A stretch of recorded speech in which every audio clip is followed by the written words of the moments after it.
Hey guys, today I'm here to bring you my review of Reign, Season 2, Episode 16, entitled Tasting Revenge. Now, of course, we have to wait 3 weeks for the episode. That CW freaking does that all the time. There's always some hiatus every few episodes. And I think there will be another, because there's only 6 more episodes after this, I think, and the season finale is on May 14th. I think there's gonna be like one week hiatus between, like, probably after like episode 20 they'll go in 2 weeks. There's one more episode left, like 2 more episodes. So yeah. But anyways, before I start my review, I have to say I freaking loved this episode. Now, this was, I mean, the average person will be like, "Oh my gosh, this is a terrible episode," because they're basically thinking like all the couples are being ruined. But really, I don't care about the couples. Obviously, I have my favorite couples. Like I love Mary and Conde together. I have my favorite couples, but Reign is a show I just watch it because I love learning. I love Mary Queen of Scots, and I love seeing any adaptations, like all adaptations of it. Just like Elizabeth the First. Like I like doing that too. I love historical fiction. I love history, so that's the reason I stick with the show, because for the history, not because of the couples. Even though I love Mary and Conde together, like the couples are my least the part that I don't care about as much as everything else. So yeah, let's get started. Now,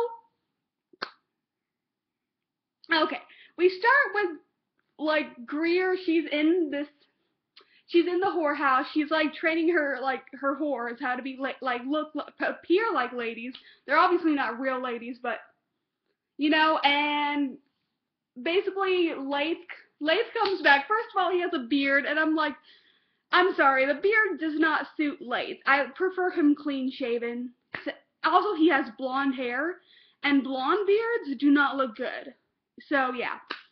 And basically, Leith and Greer have a reunion, and it was nice to see Leith again. I really like Leith. And know what we learned? Castleroy is in jail, and he's gonna be in jail for the rest of his life because he unknowingly funded the attack on the castle. I'm like, really? And Castleroy, I love Castleroy, but what the heck? But did he stay in France? He should have left the country.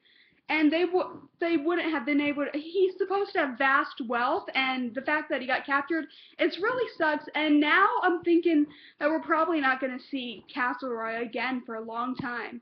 Yeah, we probably won't see him again, or if we do see him again, we won't see him for a long time, I'm sure. Which really sucks, because basically Greer is back to where she started. The point of, because Castleroy basically became a pointless character. The point of Castleroy's character was for him to marry Greer and save her and her family from ruin.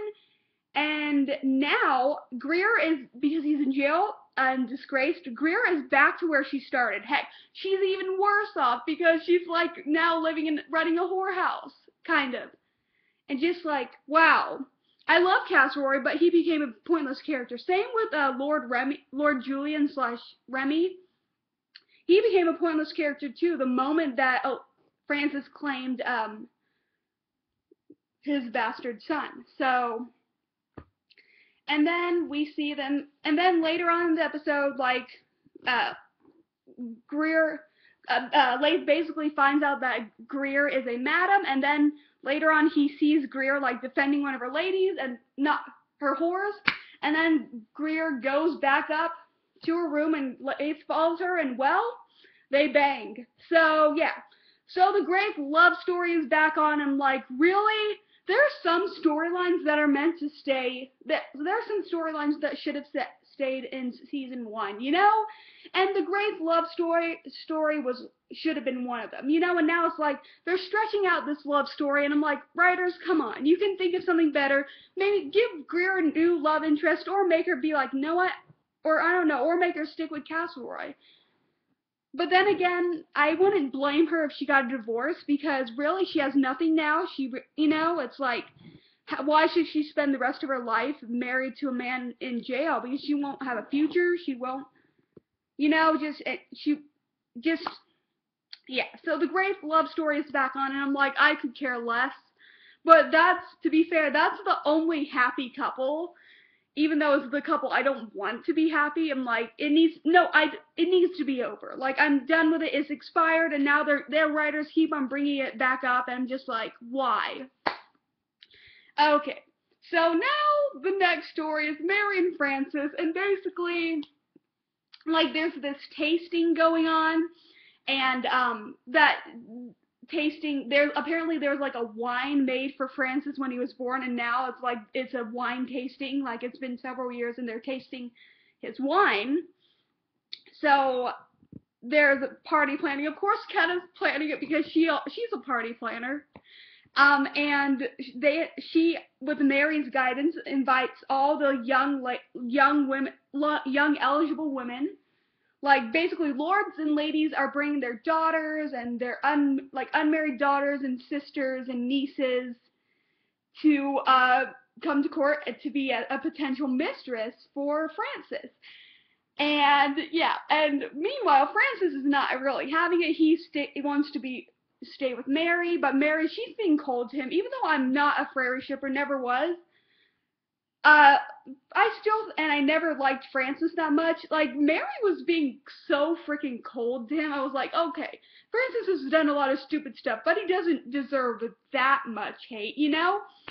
And so, yeah, later on, Francis, Lord Narcisse brings his niece, Lady Amelie, to court, and that's the random girl he ends up sleeping with, and he regrets it so much. And then the last scene we see of Francis, he called Mary to her room, and basically he said, Noah, you and Conde can be together, and you'll have my protection, you know? I'm like, wow, he was so sad. Like, Francis, I know it hurt him so much. I was like, the first time really, I was like, I felt so bad for Francis. I was like, Francis, like, I wanted to hug him, but I don't even like Francis. Like, I didn't like him at all in season 1, and for most of season 2, I have not liked him, though he has had some good moments. But I just, like, I wanted to give him a hug. I was like, Francis, and I have to say, I have so much more respect for Francis for letting him go, because obviously, I know Mary and Francis are married,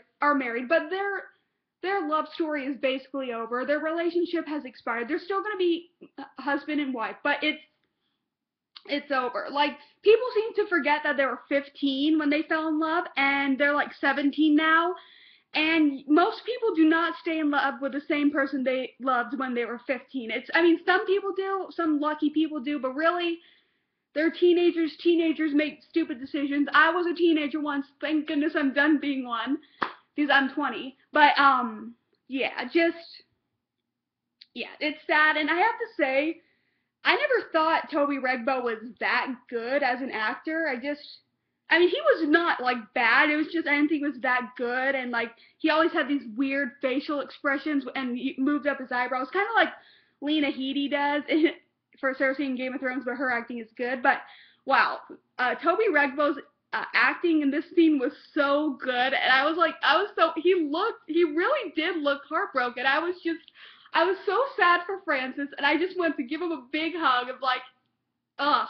You know, at this point, they should be killing off Francis at the end of the season, because honestly, and I have to say, I've been actually liking Francis these past couple episodes, and now that they do it, I'll actually be kind of sad, but they need to kill him off already. They've stretched out his storyline really as much as they could, and it's like, at this point, just put him out of his misery. Just do it. And he hasn't been a good king either. I mean, he's not a bad person, but he's not a good king. They need to kill him off already. His storyline has been stretched out as much as it could be, and they really need to put him out of his misery. And I'm sad. It'll be sad, and at first I never thought I would be sad when Francis dies, but I kind of will be. I mean, I won't. I'll get over it soon, but it'll be a hole in the show, you know, like there was a hole, you know, in Game of Thrones after certain characters died, you know. I mean, and the hole is always filled with like a new awesome character, but still. And yeah, so that's it, and then Francis goes to Lola because he's like, he obviously doesn't care about Amelie. He banged her. They banged, but you know. And also she said, and also when she said, "Oh my goodness, you are talented," I was laughing, like, I was laughing. I found that so funny. And Frances went to Lola, and of course she was with her baby, which they have a cute baby, even though the baby never existed in history. I'm still like, why did the writers do that? But you know, whatever. And like he wanted to be a family with her and Lola, and like obviously he wanted Lola to be his mistress, and Lola turned him down. I'm like, oh, poor Francis. Like, Mary doesn't want him, Lola doesn't want him, Amelie wants him, but he really doesn't want her. I'm just like, poor Francis. They just need to kill him off soon. Just put him out of his misery. So yeah. So that's the end of that. And now with the whole Antoine Kenna Bash story. Now, Antoine is still trying to get with Kenna, and she's like, you know, pushing, she doesn't want his advances, and then he ends up making out with her, which that kiss was hot. And then later on we see that Kenna had invited Queen Jean of Navarre, who is the queen in her own right. Antoine is only her king consort. And we find out that she's not ill, she's pregnant. Ooh, Antoine, you liar. Though in history, Queen Jean, she died like in 1572, and Antoine had died in 1562, so yeah.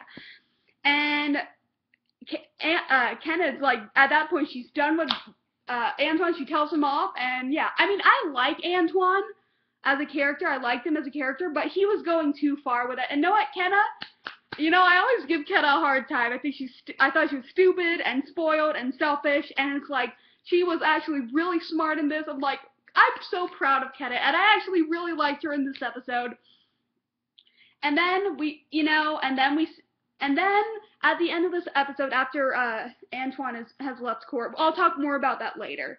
There's the scene between Bash, and he had found that letter that Kenna had sent to Queen Jean. Antoine had left it there, and basically Bash is done with Kenna, basically, and now Kenna doesn't have Bash, she doesn't have Antoine, she really has nothing now. She's not really even, she doesn't really have her lady-in-waiting position, really, because Mary's ladies-in-waiting they've been terrible ladies-in-waiting to her. Like, they never attend her. Like, Mary's always alone, and I'm like, they should be at her side constantly. But anyways, so at least right now, the Bash Kenna love story is at an end. But to be honest, I never cared about Bash and Kenna as a couple. I always thought they were unbelievably boring. They're bland. I mean, the character of Kenna is somewhat interesting, but yeah. But anyways, their relationship is so freaking boring. And also, yeah, but Kenna's somewhat interesting, but Bash, like, I like Torrance Coombs. Honestly, I like this character, but I like this character way more in The Tudors. And honestly, Bash is the most boring character on the show right now. Like, all he does is either have a scene with Ken or Francis, or he goes up to do something for Francis. Like, that's it. He's become boring, and like, honestly, he has a boring screen presence. Like, I'm bored whenever I see him on screen. I'm like, you know, and it's not, and I don't blame entirely Torrance Coombs. It's just I blame the writers for not giving him anything to do, and also I blame the directors on directing him how like he should do like scenes, because you know, just like Bash has a really boring screen presence. But yeah, the Ken-Ash love story is so boring. I'm just like, I always thought it would be better if they when they were married off, they just hated each other and they never accepted it, and they both, like, Bash continued to be Mary's, like, and kept on doing what he wanted, and Kenna did what she wanted, but they had to make him fall in love because it's the CW, and apparently every relationship has to be always happy all the time, but we'll accept in this case. But yeah. So, Bash and Kenna, they're on the rocks, and, like, I honestly don't care. Their love story was boring, and, yeah. now Mary and Conde, OMG. So yeah, they're making plans to obviously go to Scotland together. And that actually they go off in the woods and they meet with someone who will help get them to Scotland. And then they don't have sex yet, though I'm thinking they will in the next episode. They do have several make-out sessions, and wow, that was hot. And then also I have to say, Chantel looks like a much better kisser than Toby Regbo, because Toby Regbo always forces him. It looks like it. He always like pushes so hard, like and then like it's effortless for Chantel/Conde. And it looked like they were kissing with tongue. Whenever Frances and Mary just looked like they were kissing, like there was like definitely tongue in Mary and Conde's kissing, and wow. Whew, okay, but that's not all I'll say. And then the next day they leave. And then not Bash, Conde, they both see someone looking at them, and just as they were having an adorable moment they were having a moment of fun together, like having a little snowball fight, and Conde goes and rides off to find that person. Well, Mary obviously rides off back to court, and it turns out it was a spy that Antoine had paid, and Antoine basically confronts Conde, and like, I really like Antoine, but I'm like, really? You would turn against your own family? But obviously he wants him to be together, Conde and Elizabeth to be a thing, and yeah. And then Conde rides back, and he basically tells Mary that they can't go to Scotland right now, and Mary's bummed about it. And yeah. And then, of course, and then after the whole debacle, Antoine leaves. He's getting ready to leave, which I'm sad because I think we won't see him again. If we do see him again, probably won't for the rest of season 2, because Antoine was only like a recurring role, like a guest star. So yeah.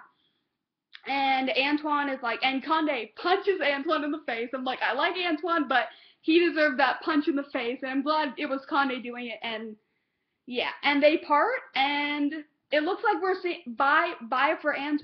we're not seeing Antoine anymore for a while, which is, whatever.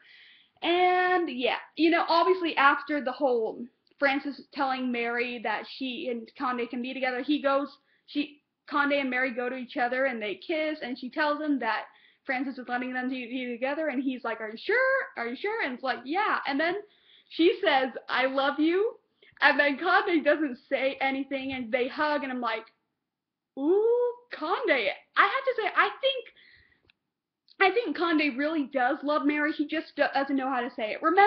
But you guys have to remember that from the beginning of season 2, we've known that Conde was a womanizer. He slept with married women, and honestly, I think he did that because he liked it, the danger of possibly getting caught, and now that he has what he wants, he has Mary, he doesn't know what to do with it. And then, yeah, so that's that's my 2 cents. And then we see Conde go to the English envoy, or whatever he's called, and tell him that to send his regards to Elizabeth. And yeah, that's how the episode ends. And then, yeah. And then it looks like, from seeing Canadian promos and the CW promo, it looks like Mary's going to find out about what Conde did, but not before she and Conde actually have sex for the first time. Catherine and Narcisse are going to find out about the affair, and then Frances falls ill. We didn't see that in either promo, but I read the plot for the next episode, and we find out that Frances does fall ill. So yeah, a lot of shit's going to go down. I'm looking forward to it. And I have to say, a lot of people were angry at Conde. First of all, he hasn't even done anything. And really, can you blame him for possibly having to choose Elizabeth? Obviously, I still want Mary and Conde's relationship to be like a thing for a while. But could you really blame Conde for choosing Elizabeth over Mary? Mary can give him her love. Like, that's about all. But Elizabeth can give him everything else. She could probably give him her love. She could give him power, like a crown, stability and all that, So I can't blame him for doing it. And everybody's all like, Conde's a traitor, a spy, blah, blah, blah. I'm like, no, he's not. And Conde really hasn't, I mean, he was a little, kind of a spy for a little while, but he's, he stopped doing it, and obviously, but yeah, other than that, so yeah, I'm really looking forward to Thursday's episode. This was a really good episode. I'm glad things are finally happening again, and yeah, really looking forward to Thursday's episode. And what do you think of the episode? I'd love to know your thoughts, and I will see you in my next video. Bye.